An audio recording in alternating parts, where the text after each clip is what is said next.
Risma ini kan menjadi sebuah problem tersendiri gitu Mas ya, ketika di hulu ini penataannya seakan-akan terabaikan sehingga yang namanya supply dari baju-baju bekas ilegal ini membanjiri pasar Indonesia. Implikasinya besar gitu, ada efek domino yang besar di sana gitu. Tapi kalau melihat terkait dengan adanya supply kemudian demand-nya yang semakin meningkat dengan adanya barang-barang atau baju-baju impor ilegal ini, bahkan anak muda sekarang cukup pede gitu untuk mencari baju thrifting, bahkan ada kesan kayak asik ya dapat baju murah ini segala macam gitu. Nah, Anda melihat fenomena ini seperti apa gitu? Ya memang ini kan kalau taste itu agak susah diatur ya. Karena selama ini yang menyediakan taste itu lebih banyak yang thrifting. Jadi orang akan berbondong-bondong ke sana. Tadi yang disampaikan juga kan sebetulnya produk-produk lokal juga kan ada tuh yang bisa sampai jual 7.000 piece gitu ya dengan cepat.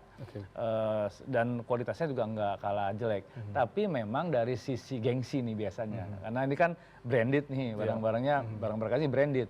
Karena ada gengsi. Tapi kalau dari sisi model gitu ya, kualitas gitu kan kita nggak kalah kan. Kan toh juga kita pun udah terbiasa membuat memproduksi brand-brand luar negeri. Jadi sisi kualitas harusnya nggak ada isu gitu ya. Terus dari sisi model gitu itu kita punya banyak desainer gitu, Pak, punya desainer. Dan brand-brand sudah jadi. Nah, cuman masalahnya kan ini di brand lagi. Ini dia punya brand yang dunia gitu ya.